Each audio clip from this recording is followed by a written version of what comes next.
Hey everyone, welcome back to our channel. If you're new here, please subscribe. I'd really love that. If you're returning, how are you today? Before we get started, grab some coffee, maybe some chocolate, because you just never know with me what's going to come out of my mouth, what's going on in the world today. Make sure you're comfortable. Make sure you've got those fat pants on because you're going to need it today, I swear. I'm drinking tea today.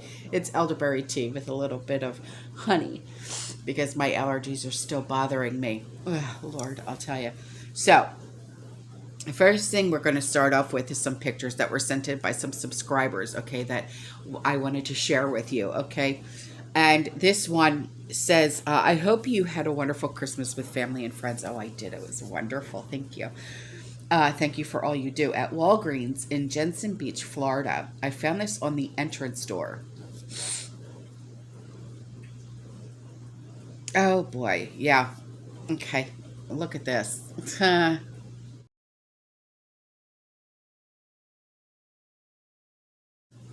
And then these pictures were sent in by a subscriber. And, you know, not for nothing, but it pays to go to local farmers and hometown grocery stores instead of the big box names. You know what I mean? And you'll see why in a second. You know, these prices in these pictures are outstanding.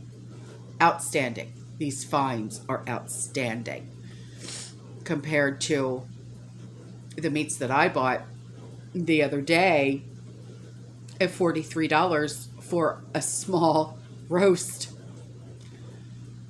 And the most expensive roast at the same place, which was Aldi's the same day, was over $100.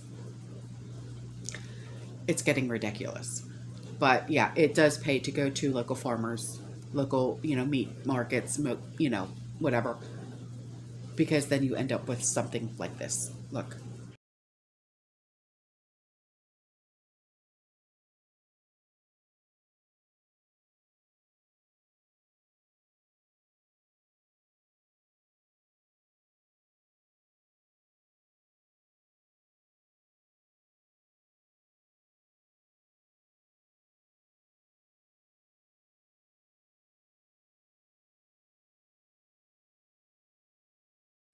And then this was brought to my attention, okay?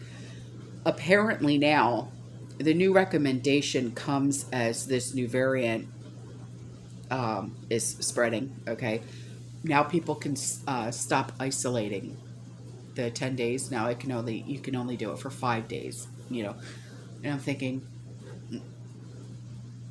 well, if this one is new and it's spreading so darn fast, wouldn't you want to have people isolate even more, even longer to stop the spread? Whatever. So, yeah.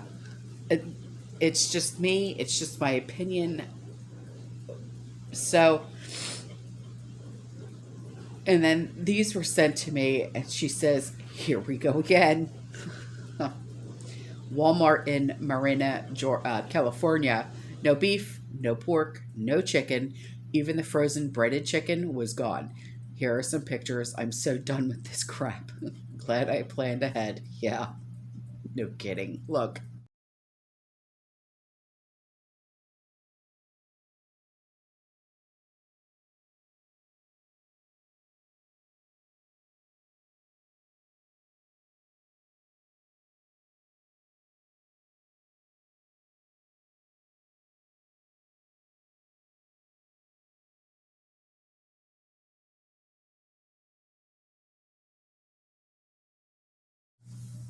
So, you know, the reason why I am, you know, doing a lot of this with like pictures of food from all around the country, really all around the world, because I do have a lot of subscribers all around the world, okay?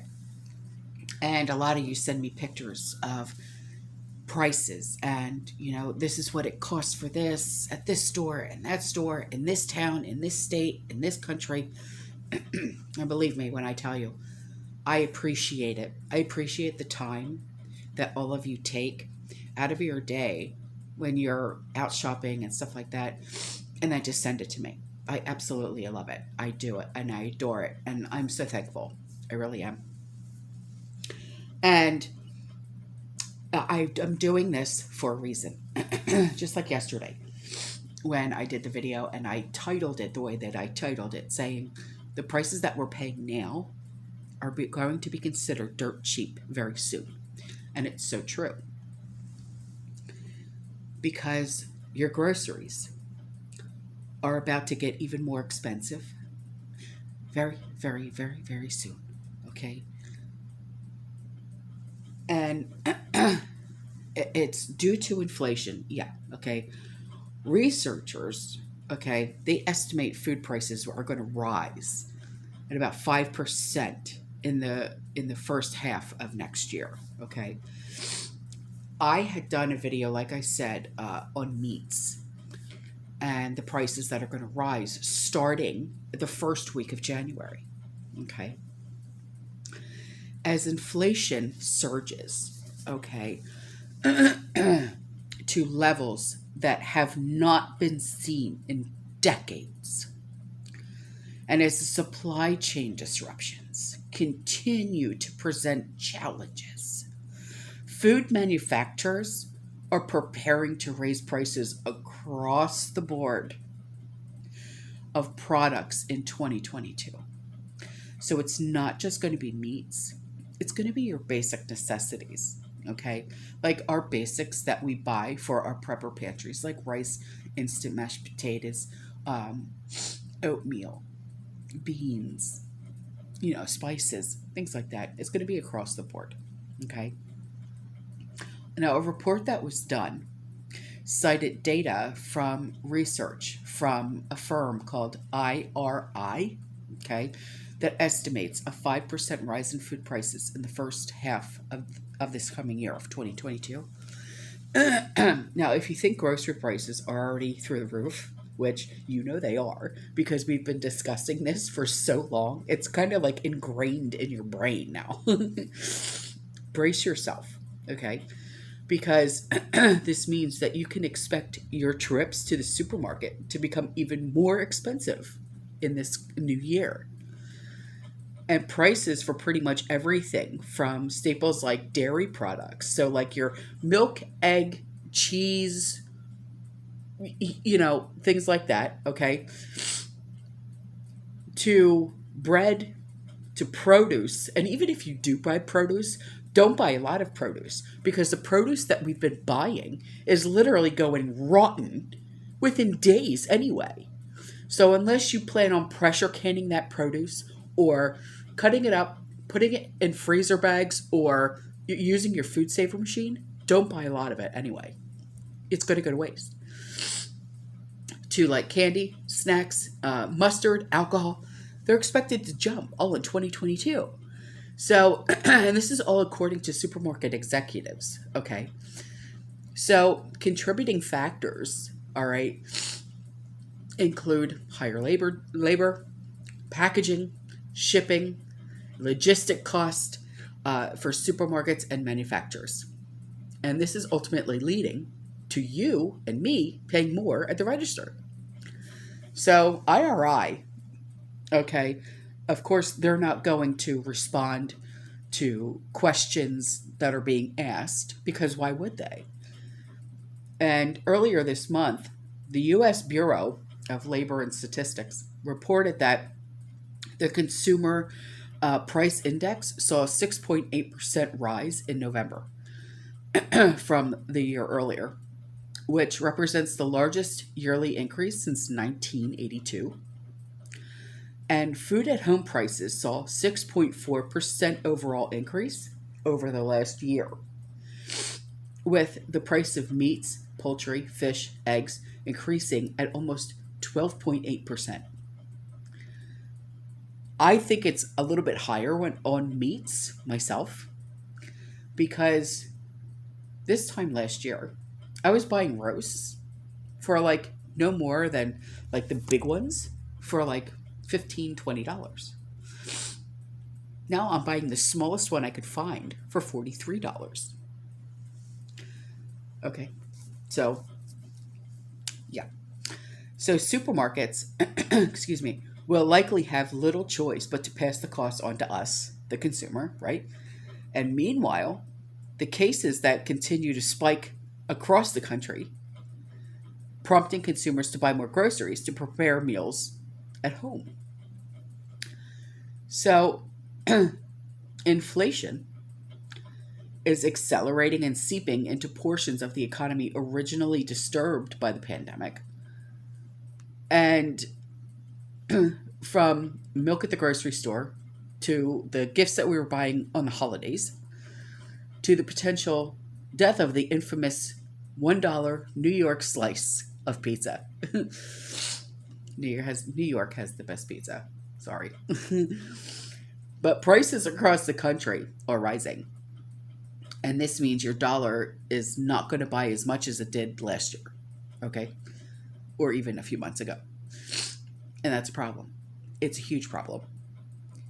So the consumer price index, okay, which is a key indicator of inflation, okay, which is defined as the sustained rise in the cost of living, okay, has increased by 6.8% since last November and is now at the highest level since 1982.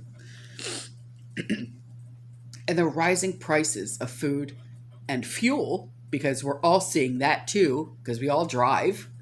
Well, not all of us, but like 98% of us drive, okay, have made the most significant contributions toward that increase. But even excluding those categories, inflation climbed by 4.9% just last month, marking the fastest pace since 1991. And that this kind of sustained and increased inflation may point to something more enduring. So in response to this, here we go with the Federal Reserve. I hate the Federal Reserve, but don't get me started on them. The government agency is in charge of keeping inflation in check. Well, you're not doing a very good job of it, are you? No. So the Federal Reserve, the chairman, Jerome Powell, announced on December 15th, right, that the Fed will cut back on asset purchases by $30 billion in mid-January. How nice of you. Doubling the pace of reduction of its bond buying program. And with this new pace, the Fed expects to fully stop asset purchases by March of 2022, which is previously expected to wrap up by mid-2022. And the move would allow the Fed to increase interest rates sooner than originally planned. Oh, gee whiz. Which will raise the cost of borrowing in turn. And this could, reduce the demand, right, in the economy and helping to balance the supply and the demand scale, one cause of inflation. But this move could also have other consequences, like the rising of mortgage interest rates. So there's a lot more that I could say. But I'm going to stop there. I'll do more about this in another video, possibly tomorrow, okay? I don't want to go too deep into it, okay? Because once I get on a roll, I don't shut up. All right, guys, I love you. I'll see you in the next one, okay? You stay safe, you stay positive, you keep prepping, and as always, fear less. Bye. Ciao.